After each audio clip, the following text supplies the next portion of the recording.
For most of your life, you've probably been quietly avoiding something or watching your portions of it because somewhere along the way, someone convinced you it was bad for you. Maybe a doctor, maybe a magazine, maybe just something everyone seemed to agree on, so nobody questioned it.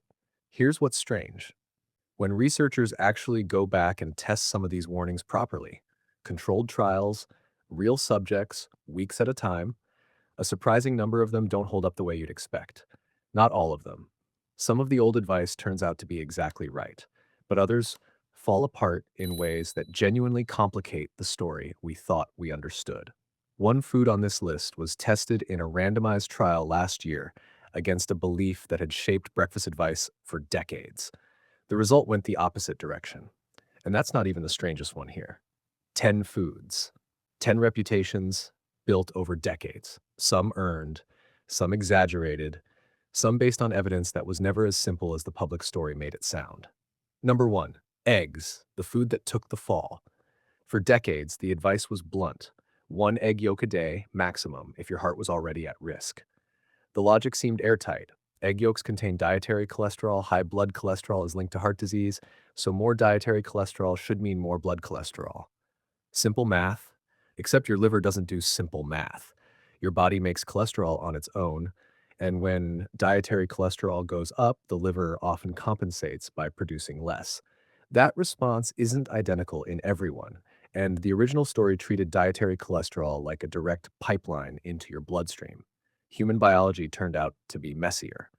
By 2015, the evidence had piled up enough that the US dietary guidelines dropped their 300 milligram cholesterol cap, but the same guidelines still recommended keeping cholesterol as low as possible, which is a decidedly incomplete pardon. Then came the real test. In 2025, researchers in South Australia ran a randomized trial. 2 eggs a day, 5 weeks, paired with a diet deliberately kept low in saturated fat. LDL went down. The takeaway was almost blunt enough to be funny. It was never really the eggs doing the damage. It was the bacon sitting next to them. One honest asterisk: people with diabetes eating more than 6 or 7 eggs a week do show a real bump in cardiovascular risk in some studies. So, this isn't a blanket pardon. It's closer to a retrial where the egg gets acquitted on most counts, but doesn't walk away with a clean record. Because our next food suffered from a similar problem. It wasn't the food itself causing the controversy, it was what happened when we turned it into something else. Number two, red meat, the food still on trial. If eggs got a partial pardon, red meat is still sitting in the courtroom, and the jury's been arguing for years. Large, long-running studies tracking hundreds of thousands of people have found real associations between red meat and heart disease, certain cancers, and earlier death. One European study following nearly 500,000 people linked processed meat specifically to a 30% higher rate of cardiovascular disease. Here's the twist nobody mentions in the same breath as that number. It's specifically about processed meat: bacon, sausage, deli slices, the cured stuff. Plain, unprocessed red meat tells a genuinely messier story.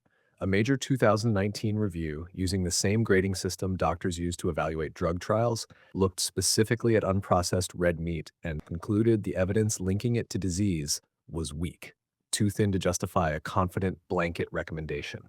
Nutrition experts were furious.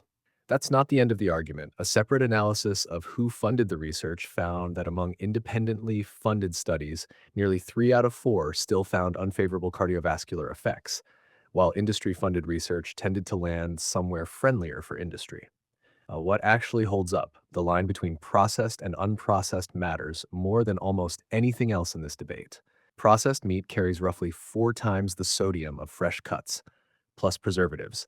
Some researchers suspect do real damage on their own. Unprocessed red meat, cooked simply, sits far closer to nutritionally neutral.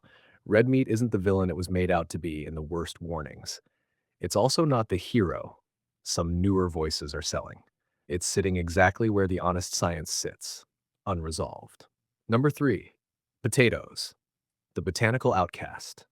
Somewhere along the way, the potato went from staple crop to punchline. Say potato in a diet conversation today, and you'll hear the same 3 words: empty carbs. But the potato's bad reputation goes back further than modern dieting. When Spanish explorers brought potatoes from the Andes to Europe in the 16th century, the unfamiliar tuber was met with real suspicion. It grew underground, it belonged to the nightshade family, and some regions associated it with disease. France even restricted potato cultivation for a period in the 18th century. Then came Antoine Augustin Parmentier, a French pharmacist who became convinced the crop deserved better. The story goes that he planted potatoes outside Paris, posted guards during the day, then had them vanish at night. So curious, locals assumed anything guarded that carefully had to be valuable and started stealing it. The tactic worked. The potato became a staple. Centuries later, we talked ourselves right back into fearing it. But a plain potato isn't a French fry. Fresh potatoes are virtually fat-free, provide potassium, vitamin C, and vitamin B6, and what tanks their reputation is almost always what gets fried in them or piled on top of them. Research out of Louisiana's Pennington Biomedical Research Center specifically examined potatoes in people with obesity and insulin resistance, exactly who you'd expect a bad carb to hurt, and found potatoes potentially supporting weight management, largely because of how low their energy density is. Cooling a cooked potato even converts some of its starch into resistant starch, which behaves more like fiber. The potato's real problem was never the potato. It was that we stopped talking about the potato and started talking about everything we do to it. The potato keeps getting blamed for crimes committed by the company it keeps. Number 4, butter and animal fats. The fat that started a war. This one isn't settled science. It's a live argument happening right now at the highest levels of US nutrition policy. For 75 years, the chain of logic was consistent. Saturated fat raises LDL cholesterol, elevated LDL raises heart disease risk, and butter, tallow, and lard sit near the top of the saturated fat list. Swap them for unsaturated fats, and the numbers improve. That's not ancient history. It's decades of repeated findings. And yet the newest US dietary guidelines put a ribeye steak near the top of the food pyramid, with a literal stick of butter in the middle, listed alongside salmon and walnuts as a source of healthy fats. A Stanford nutrition scientist on the guidelines committee didn't hold back. The idea that butter or beef tallow count as essential healthy fats, she said, simply isn't true. So how do you square 75 years of evidence with a government pyramid putting butter on a pedestal?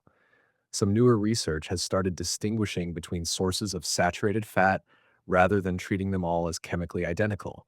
Dairy fat specifically doesn't seem to behave in the body quite like saturated fat from red meat, possibly because of how it sits inside the surrounding food matrix. That's a real active research question. It is not a settled reversal. When a genuinely complicated debate gets flattened into a headline like "butter is back," that flattening is happening in the media, not inside the research. Butter isn't a heart health supplement, but it isn't pure poison either. A modest amount can fit into some dietary patterns without derailing them. The mistake was always treating one nutrient, ripped out of the food it lives in, as the whole story. Number 5, dark chocolate, the bitter medicine. If someone told you chocolate belonged on this list, you'd want to see the fine print. And there's a lot of it, because chocolate isn't one food. Long before candy bars existed, cacao was consumed in Mesoamerica as a bitter ceremonial drink. European processing added sugar, milk, and heat, turning bitter medicine into sweet confection. Somewhere in that transformation, we started using one word to describe two very different products. High cocoa dark chocolate, 70 to 85%, has built a real research file. 100 grams delivers around 228 milligrams of magnesium, more than half an adult's daily requirement. More importantly, cocoa flavanols have been linked in clinical research to improved blood vessel function and modestly lower blood pressure. The catch, this case rests entirely on cocoa content. Milk chocolate dilutes the actual cocoa down to a fraction of what's driving any of these findings, leaving you with candy wearing chocolate's reputation. Even high cocoa chocolate is still calorie dense, a square or two, not a full bar. Cocoa deserves more respect than candy does. It doesn't earn candy the same pass. Number 6, full fat dairy, the cultured protector. For decades, the logic seemed airtight. Whole milk has more fat, skim milk has less, so skim must be healthier. Grocery shelves reorganized around that idea for a generation. Then researchers went looking for the harm low-fat dairy was supposed to be preventing and kept not finding it. A study in the Journal of Nutrition gave adults 3 servings of full-fat dairy a day and tracked weight, metabolism, and blood lipids. Nothing negative turned up. A meta-analysis pooling more than 130 studies found no increased cardiovascular risk tied to full-fat dairy at all, and higher intake even showed up linked to less weight gain over time. Researchers call this the dairy fat paradox. One theory borrows the same food matrix idea from butter, that fat sitting inside a complex food like yogurt or cheese behaves differently than the same fat isolated on its own. Fermented dairy specifically shows modest additional benefits in some research, possibly tied to fermentation itself. One honest boundary: this is specifically about dairy fat, not a blanket license for saturated fat everywhere. The DASH and Mediterranean diets, still the gold standard for heart health, continue recommending limits on high fat dairy, even as this research complicates the picture. The fear of whole milk wasn't just overstated. On the specific question of cardiovascular harm, it doesn't appear to have been true at all. Number 7, fermented cabbage, the forgotten jar. Sauerkraut doesn't have a glamorous reputation. Sour, pungent, treated like the vegetable equivalent of being sent to your room. That undersells something genuinely ancient. Fermented cabbage likely originated in China more than 2,000 years ago as a preservation method, later carried west into Eastern European cooking. Pack cabbage in salt, and naturally occurring bacteria convert its sugars into lactic acid, the source of the sour tang and a live culture along with it. A clinical trial in people with IBS found raw, unpasteurized sauerkraut measurably supported digestion and shifted the gut microbiome favorably. It's also a solid source of vitamin K2, tied to directing calcium toward bones instead of arteries. The honest catch is sodium. A cup can carry close to 1,000 milligrams, and one large Japanese cohort study linked regular high intake of salty fermented foods to increased stomach cancer risk. So the real instruction is a forkful as a side, not a bowl-sized serving. And it has to be the real thing. Shelf-stable, vinegar-pickled cabbage was never fermented at all. If the jar doesn't need refrigeration, you're buying a pickle, not a probiotic. Number 8, raw honey. The unrefined amber. Everyone agrees honey is natural. Almost nobody agrees on whether that makes it meaningfully different from sugar in a bottle. The honest answer? Sort of. Bees produce an enzyme that continuously generates small amounts of hydrogen peroxide inside honey itself. Combined with its low pH and high sugar concentration, that creates a genuinely broad-spectrum antibacterial environment, strong enough that medical-grade honey is used in hospitals today for chronic wounds and burns. A 25-year cohort study out of Wales found men who regularly ate honey showed significantly better cardiovascular health and lower overall mortality than those who didn't. But the clinical picture on wound healing specifically is mixed. Some trials show faster recovery, others find no real difference. And the sugar problem doesn't disappear just because honey is unrefined. It's still roughly 80% sugar by weight, metabolized almost identically to table sugar once it hits your bloodstream. Honey isn't just sugar, it's also not medicine in a jar. It earns a slightly more interesting reputation than plain sugar, particularly applied to a wound rather than stirred into tea, but it doesn't earn a health halo large enough to eat freely. Number 9, natural salt, the redeemed mineral. Save one of the strangest arguments for near the end because this disagreement isn't really about the science, it's about who's paying for it. The mainstream position is clear. The WHO recommends under 2,000 milligrams of sodium daily, and meta-analyses of controlled trials show a genuinely linear relationship between less sodium and lower blood pressure.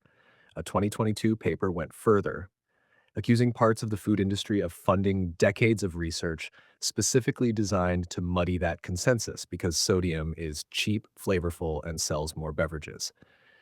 But the dissent isn't only industry funded. A peer-reviewed study in the European Heart Journal, analyzing 181 countries, found higher national sodium intake associated with longer average life expectancy. A separate meta-analysis found a U-shaped curve, both very low and very high sodium intake linked to increased mortality, suggesting the sweet spot sits in the middle, not at the floor. What actually seems defensible: sodium is essential, your body can't function without it, and the real danger is concentrated less in the salt shaker and more in ultra-processed food, which delivers sodium in doses nobody's measuring out by hand. Number 10, coffee, the devil's brew. There was a time coffee was treated with real suspicion. Authorities worried about coffee houses as places of unrest, and medical critics warned about dangerous stimulation. For years, it sat in the same probably fine, probably not great category as red wine. Recent research has stopped hedging. A 2025 review consolidating more than 100 studies and roughly 3.8 million participants found the lowest risk of death from any cause in people drinking about 3.5 cups a day, a 15% reduction compared to people who drank little or none. Type 2 diabetes risk dropped 29% among regular drinkers.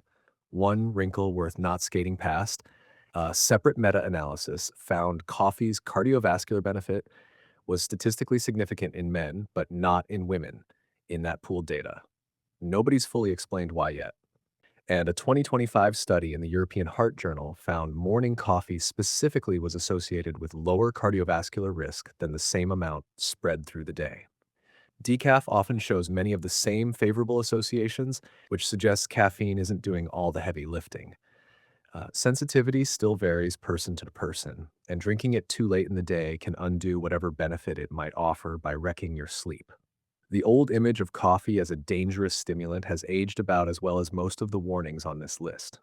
The bigger lesson: look back at the 10 foods we just covered. Not all of them are secretly healthy. They're not. But their reputations were all incomplete. Eggs got reduced to cholesterol. Potatoes got judged by French fries. Red meat got tangled up with bacon. Butter got reduced to one molecule. Chocolate got confused with candy. A food isn't a single molecule. It's a portion, a preparation method, a dietary pattern, sometimes an entire cultural history. The better question was never, is this healthy or unhealthy? It's compared to what? If you want more of that kind of checking, subscribe. And I'd genuinely like to know, which one of these 10 surprised you most?